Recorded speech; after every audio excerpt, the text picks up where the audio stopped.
Check. All right. Check. We're not gonna use It's got our own button. Check. Mic check. What's up, y'all? What's up? How y'all doing? Yeah. All right. So, I said we ain't gonna take up too much time. First of all, I want to say congratulations to each and every one of you guys.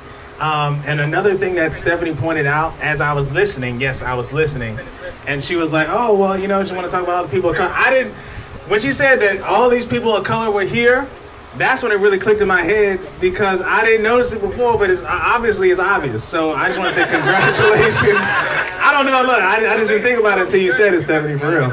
But congratulations, guys. Thank you so much. Keep doing what you're doing. You have no idea the amazing impact that you have on the lives of the kids that you get to mentor and teach, and it's just a beautiful thing.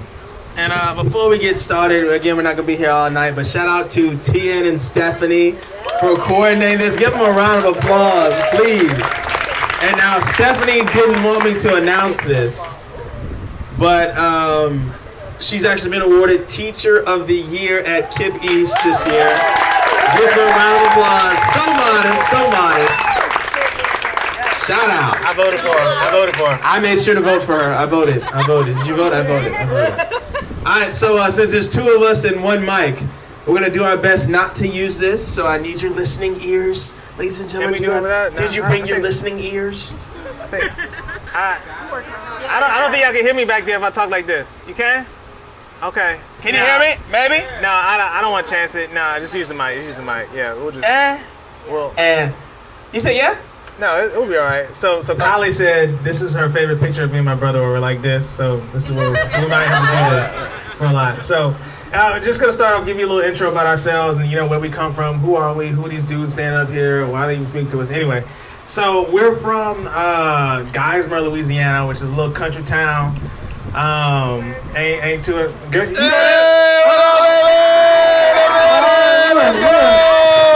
It always feels good when somebody knows where home is, you know what I'm saying? Especially when home is literally nowhere and somebody knows where home is, it just feels good. So we're from Geismar, Louisiana. We weren't born there, we were raised there pretty much all our lives, and between there and Prairieville, Louisiana, and we spent a lot of time in Baton Rouge.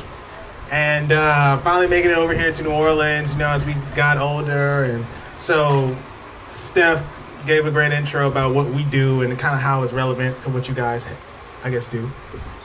And so along with that, most people don't know what we do for a living. We're kind of like ninjas throughout life, Some people think we work for the CIA. Some people think we sell drugs for a living. So nobody really knows what we do. I really don't tell people what I do either. No, I'm joking. So if anybody wants to know, we do three things. Okay, everybody say three things. That was terrible. Say three things. Excellent. So Stephanie, of course, stated one. We have a nonprofit that specializes in giving underserved children swimming lessons. Okay, that's one thing. Number two is that we are professional musicians, so we travel all over the country, all over the world, playing music, writing music, work with some of your favorites probably as well. Probably met or work with some of your favorites. Also, we have, we're consultants. Creative consultants is the cool term to use nowadays. And so we work with brands and individuals to help make them look cool. So it's basically really subjective stuff. No, you should do this. Have you tried this? Well, what about this? Have you checked this out lately? So we've been blessed to work with some cool brands like Adidas, just did a pitch for Netflix, Ford, Wendy's, Coke, all that stuff. Anyway, but so we're here, we're blessed with the opportunity to talk to you guys. And we also travel the country doing a lot of speaking stuff, so we're here. So again, all of you are here for a specific reason, right? This is Teach for America. This is almost transition time for a lot of you, right? Some of you are staying, some of you are leaving, right? Show of hands, who's leaving? If it's a secret, don't tell anyone yet.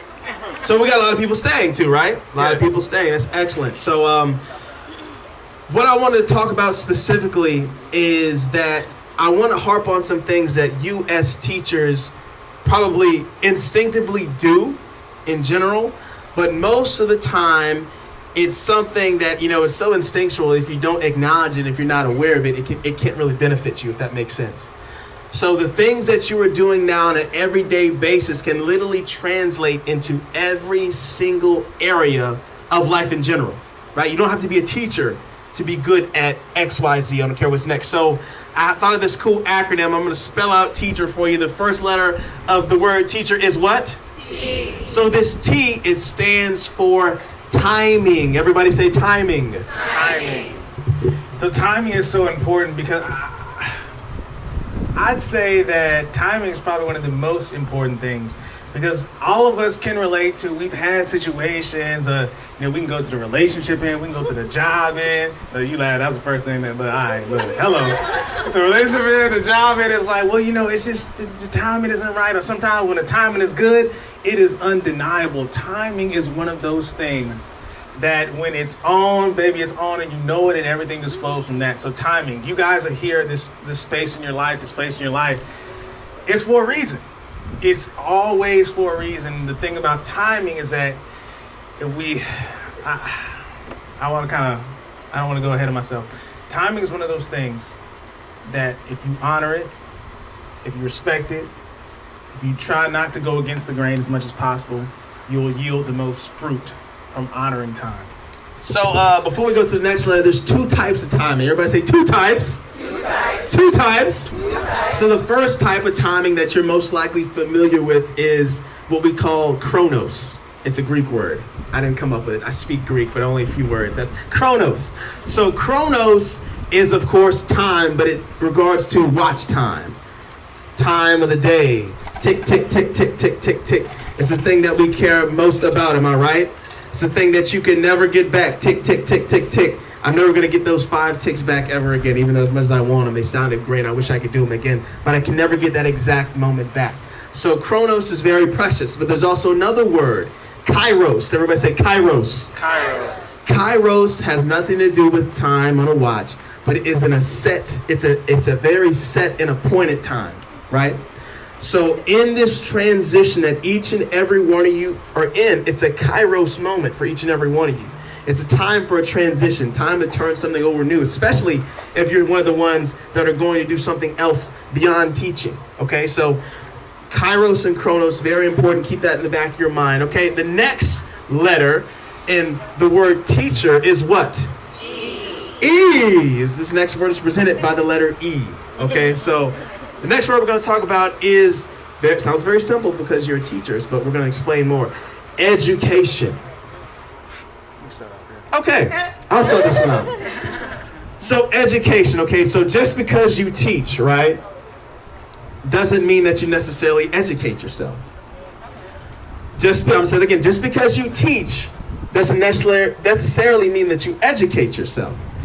And how important is that? And of course, it's so crazy because I'm literally talking to a room full of teachers. You understand the importance of education, but I also want you to stretch your thinking and stretch your mind and to stretch the boundaries and the limits that you put on yourself, that your impact goes beyond just the 4 walls of the classroom.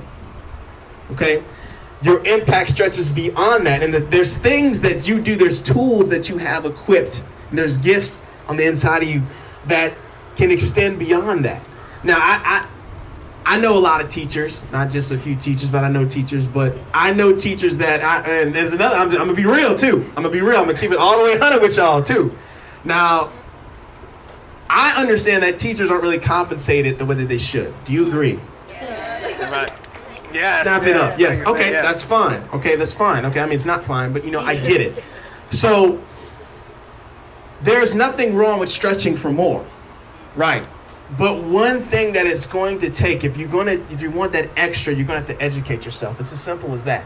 If you want to say, and I encourage people to stretch. Don't just be a teacher, be an assistant principal. Don't just be an assistant principal, be a principal. Don't just be a principal, have your own school if you want to.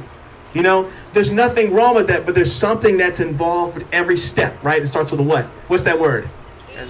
Education. Somebody said the word is E. No, the word is not E. That's just the letter. The word is education.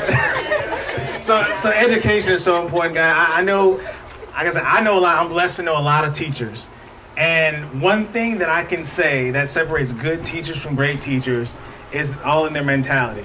Some teachers, they learn, they're like, all right, well, I'm just going to do this, and I'm going to teach the kids this, and y'all make sure that y'all get this. But the best teachers I know, the best teachers are the ones that get the highest marks on evaluations consistently, are the ones that always push for more, always push for extra. Don't get settled. Okay, well, this is how they told me to do it back in 2014, but this is 2018 now. Is there another way? Is there a better way to do it?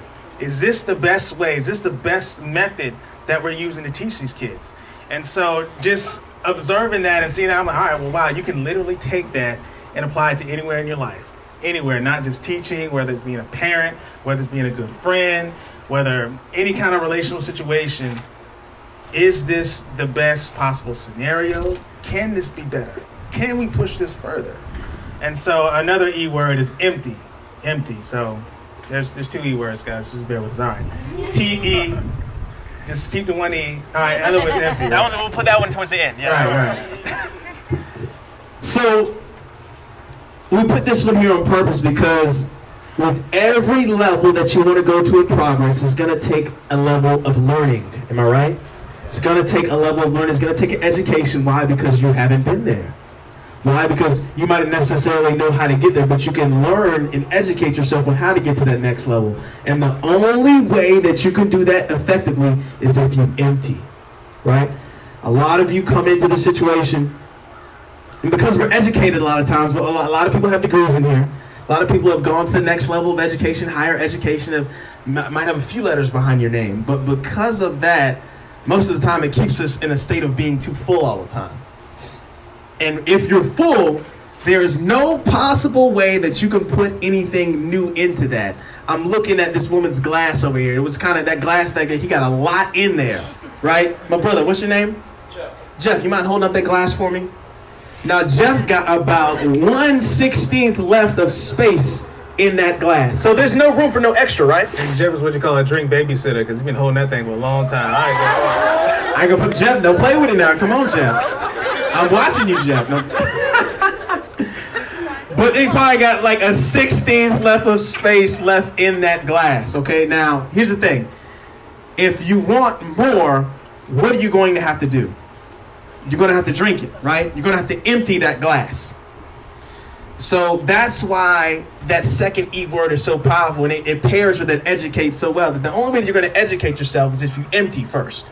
You're going to have to empty yourself. If you want to learn something new, you have to almost build upon. It's either 2 things you can do. Either you can get a bigger cup, you can pour that volume into that pitcher and start pouring more, or you could just down it, and then you have more space for more. Okay, so emptying is very important, especially when it comes to educating yourself. Again, I don't care if you're a teacher.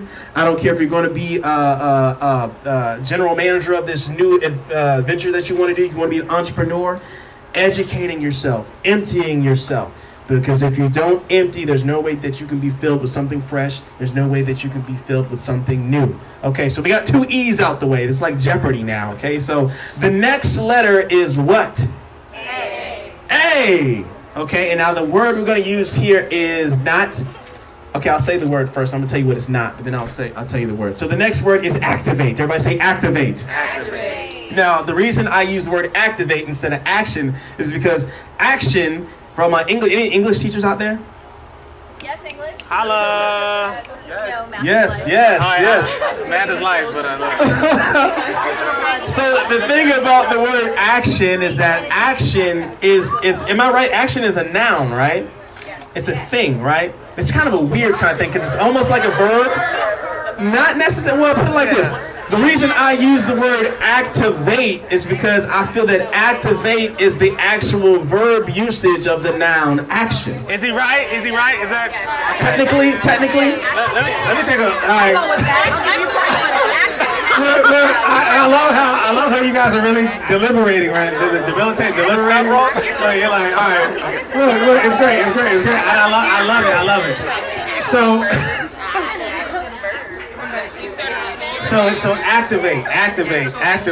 No, look. This is a real question, guys. I want to do a poll, right? So I got my math teachers.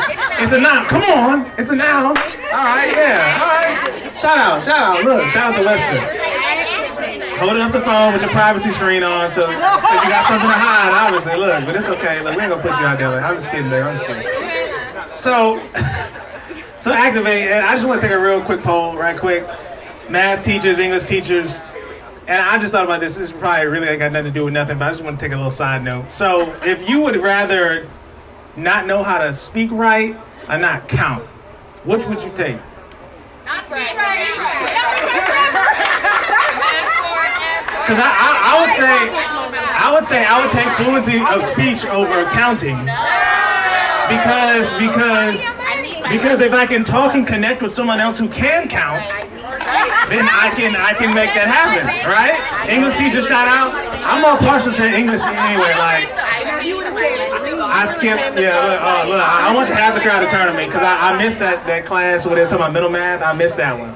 So I was like, I'd be counting on my toes, my fingers, everything. So activate, guys. Activate the action. Activate.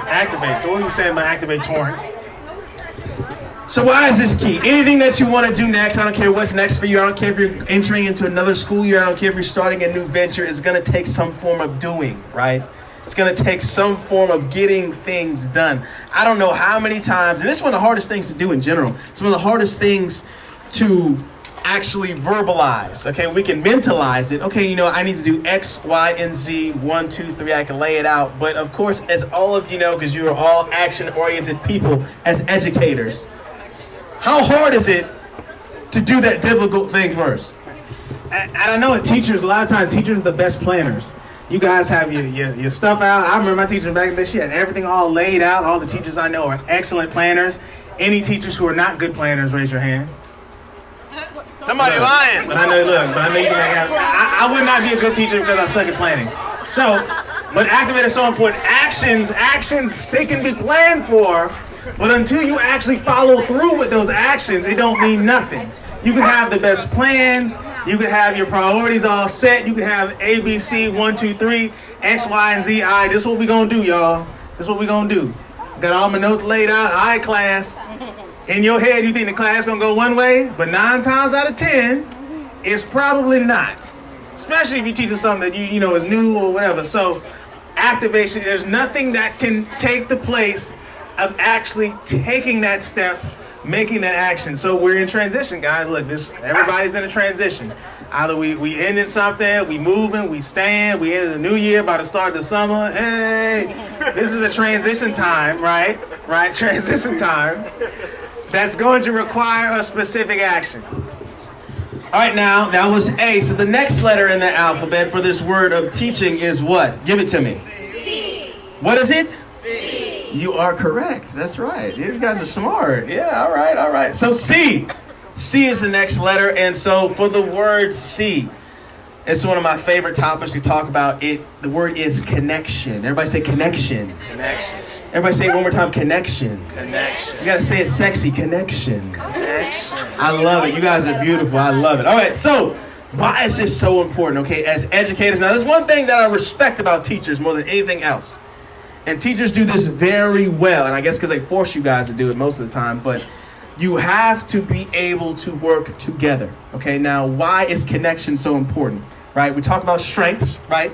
We talk about weaknesses. We all have them, right? I'm right-handed. He's left-handed. Don't ask me to throw a baseball with my left hand because it's probably going to go about as far as at the end of that table right there. It's a weakness, right? So the beautiful thing about strengths is that, well, the terrible thing about strengths is that you don't need anybody else.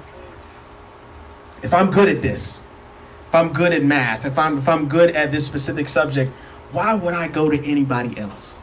Because I don't need to, right? But the weaknesses, I think your weaknesses are the most beautiful thing about you. I'm serious. Why? Can you tell us why, Thurman, the weaknesses are the most beautiful thing about us? Well, Torrance, I really do know. No, well, your weaknesses are the most important things about you because they call upon the strength of another person. Where you're weak at, somebody else is strong in that area. So that causes for you, that's an opportunity for you to be able to connect with that person. Now, teachers work on teams. You guys have grades, and you grade. You're gonna talk to your homegirl that's across the hall or whatever, and you can make it happen, right? So there is some place, either professionally, personally, where you're not strong at. A lot of times, we're taught to either really focus on our weaknesses and try to raise that level. So if I'm a 98 over here, but this area I'm a 52. I'm gonna work on this 52 to see if I can get it to 61. But look, that's still an F on most grading scales, right? That's still an F on most grading scales. And so we're not taught to, all right, I'm gonna put my weakness up front and I'm gonna connect with somebody else and allow their strength to help me to make this thing better for all of us. And I will say, even speaking about us personally, people ask, well, how do you know so much about it? Look, I really ain't had no choice. Some people ask, well, what is it like being twins? I don't know what it's like not to be a twin. So our lives, in particular, and how our mother raised us and the lessons that we learned, we really learned the importance of being connected. We really learned the importance of working together. I have no problem, like, look, I suck with some administrative stuff, so I'll let him carry that, right? I'm more creative on certain things, so he has no problem letting me take the lead on that. We work together as one. There's a fallacy that's taught to us, and somewhere down the line, it's just ingrained in all of our subconscious that we're all individuals, we're all separate. I can stand on my own 2 feet. My mama taught me that, my granddaddy said, you just need to be that man, you need to stand up and carry your own weight and all this and stand on your own 2 feet. Well, that's important. I see the importance of that. That is important to be able to do that, but we all need to recognize that we are connected. The actions and the decisions that you make, they don't just affect you, they affect somebody else.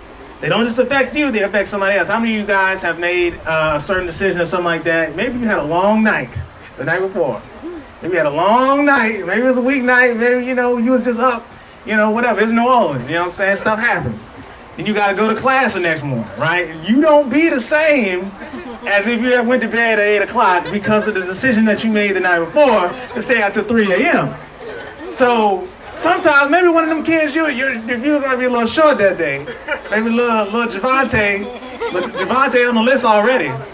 So instead of 3 strikes, Javante got half a strike today. Cause sometimes it just be like that. But the decisions that you make, they directly affect somebody else. They don't just affect you, they affect somebody else. So just understand the importance of being connected, guys. I cannot stress this enough. Where your weakness is, you need to offer that for someone else's strength to take over. It's an opportunity. So where your weakness is what's going to breed connection. Your weaknesses breed connection. So look, there's nothing wrong with leading with it. We've said we're all proponents of it. Lead with the weakness, because that's going to make us come together, okay? I'm kind of short for time, so I'm going to run through this last one. Letter H. H means help. Everybody say help! Help! Say help! Help! So help is one of those things that goes along with connecting. Help is very essential in being effective at what you do. I don't care what walk of life you're going to next, you're going to need help, right? And you cannot be too proud or too boastful or think you're smart enough that you don't need help. Okay, because again, we're talking about progression. We're talking about moving from level to level. Again, you have to educate yourself to get to the next level. But I'll take it a step further. What makes it easier? Because there's 2 types of learners. There's people that walk around the corner. If I say, hey, Stephanie, don't walk around that corner, you're going to slip and fall in that hole and bust your head. There's that learner. And then there's a learner that says, I heard that, but I'm going to go do it anyway. The difference between educating and help is that help involves someone else. I actually like help a lot better sometimes because it involves you to connect with someone else. It involves you to be transparent with someone else, to learn, to get wisdom, get understanding, get advice from someone. Because what it does is that it saves you time. It takes time for Stephanie to pick herself up, dust herself off, put a new Band-Aid on because she done bust her head wide open when I told her don't walk around the corner. It takes time. And that time you don't get back. So if you want to save time, if you want to get to that next level expediently, the best way to do that is to get what? Help. They say a wise man learns from the mistakes of somebody else. That's what they say. I heard that.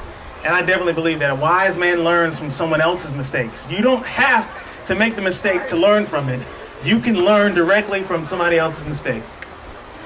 So that concludes our talk for today, guys. Thank you so much for your time. Also, look, if you're interested, I know there's a lot of teachers in here and teachers like to study. You're not going to hear all of this. That's why we recorded it just for you guys. So if you guys would like to get this MP3 recording, it's going to be available. We're selling it for $5. But you can get this and you can keep it forever for the rest of your life. Because, sometimes, it just doesn't stick. But that's why we record it so that you can always have a reference. Again, my name is Torrance Thomas. Ladies and gentlemen, my name is my name is Thurman Thomas. Thank you guys so much. Again, Steph, you can have the floor, baby. Thank you so much. And